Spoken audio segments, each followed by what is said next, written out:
ಎಲ್ರಿಗೂ ನಮಸ್ಕಾರ. ನನ್ನ ಹೆಸರು ಕುಸುಮ ಅಂತ. ನಾನು ಈ ಸ್ಕೂಲ್ ಬಗ್ಗೆ ಏನು ಹೇಳ್ಬೇಕು ಅಂತಿದ್ದೆ. ಈ ಸ್ಕೂಲ್ ಎಸ್.ಎಲ್. ಪಬ್ಲಿಕ್ ಅಕಾಡೆಮಿಲಿ ನನ್ನ ಮಗಳು ಕೂಡ ಇಲ್ಲಿ ಓದ್ತಾ ಇದ್ದಾಳೆ. ಇಲ್ಲಿನ ಪ್ರೆಸಿಡೆಂಟ್ ನಾಗರಾಜ್ ಸರ್ ಆಗಿರ್ಬೋದು, ಮತ್ತೆ ಹೆಡ್ ಮಾಸ್ಟರ್ ಬಂದು ನಾರಾಯಣ ಸ್ವಾಮಿ ಆಗಿರ್ಬೋದು, ತುಂಬಾ ಚೆನ್ನಾಗಿ ಮಕ್ಕಳಿಗೆ ಡಿಸಿಪ್ಲಿನ್ ಹಿಡಿದು ಅಡ್ಮಿನಿಸ್ಟ್ರೇಷನ್ ಚೆನ್ನಾಗಿ ಹೇಳ್ಕೊಡ್ತಾ ಇದ್ದಾರೆ. ನನ್ನ ಮಗಳ ಹೆಸರು ಗಣಿಕಶ್ರೀ ಅಂತ. ಅವಳು KG ಸ್ಟಡಿ ಮಾಡ್ತಾ ಇದ್ದಾಳೆ. ಇದ್ರ ಬಗ್ಗೆ ಅವಳು ಇದುವರೆಗೂ ಮನೆಯಲ್ಲಿ ನಾನು ಯಾವತ್ತೂ ಅವಳಿಗೇನು ಹೇಳ್ಕೊಟ್ಟಿರ್ಲಿಲ್ಲ. ಬಟ್ ಈ ಸ್ಕೂಲ್ ಜಾಯಿನ್ ಆದ್ಮೇಲೆ ಅವಳು ತುಂಬಾ ಚೆನ್ನಾಗಿ ಓದ್ತಾ ಇದ್ದಾಳೆ ಹಿಡಿದು.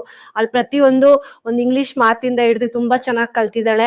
ಅವ್ರ ಟೀಚರ್ಸ್ ಆಗ್ಲಿ ಎಲ್ಲದಕ್ಕೂ ತುಂಬಾ ಚೆನ್ನಾಗಿ ರೆಸ್ಪಾನ್ಸ್ ಮಾಡ್ತಾ ಇದ್ದಾರೆ.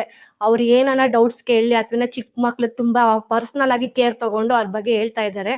ಮತ್ತೆ ಅವಳದು ಸ್ಟಡಿ ಅಂತ ಬಂದ್ರೆ ತುಂಬಾ ಚೆನ್ನಾಗಿ ಕಲ್ತಿದ್ದಾಳೆ. ಮನೇಲಿ ಕೂಡ ಚೆನ್ನಾಗಿ ಓದ್ತಾ ಇದ್ದಾಳೆ.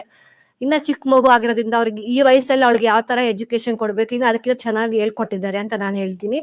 ಇದು ಸ್ಕೂಲ್ ಬಗ್ಗೆ ಬಂದು ವ್ಯಾನ್ ಇಂದ ಹಿಡಿದು ತುಂಬಾ ಚೆನ್ನಾಗಿದೆ. ವ್ಯಾನ್ ಫೆಸಿಲಿಟಿ ತುಂಬಾ ಚೆನ್ನಾಗಿದೆ.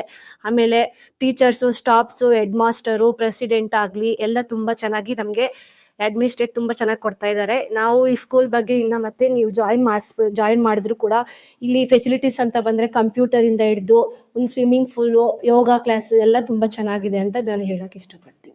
ಕಮ್ಮಿ ವೆಚ್ಚದಲ್ಲಿ ನಮಗೆ ಒಳ್ಳೆ ಎಜುಕೇಶನ್ ಅನ್ನು ಈ SLV ಪಬ್ಲಿಕ್ ಅಕಾಡೆಮಿಲಿ ಕೊಡ್ತಾ ಇದ್ದಾರೆ ಅಂತ ಹೇಳಕ್ ಇಷ್ಟಪಡ್ತೀನಿ. ಮತ್ತೆ ನಮ್ಗೆ ಇಲ್ಲಿ ಹಳ್ಳಿ ಆಗಿರೋದ್ರಿಂದ ನಮ್ಗೊಂದು ಫೆಸಿಲಿಟಿ ಬೇಕಿತ್ತು. ಮಕ್ಕಳಿಗೆ ದೂರ ಬರಕ್ ಕಳ್ಸೋದಕ್ಕೆ ನಮ್ಗೆ ಅಷ್ಟು ಫೆಸಿಲಿಟಿ ಇಲ್ಲ ಇರೋದ್ರಿಂದ ನಮ್ಮ ಹಳ್ಳಿಲಿ ಇದೊಂಥ ಸ್ಕೂಲ್ ಓಪನ್ ಆಗಿರೋದಕ್ಕೆ ನಮ್ಗೆ ತುಂಬಾ ಹೆಮ್ಮೆ ಇದೆ.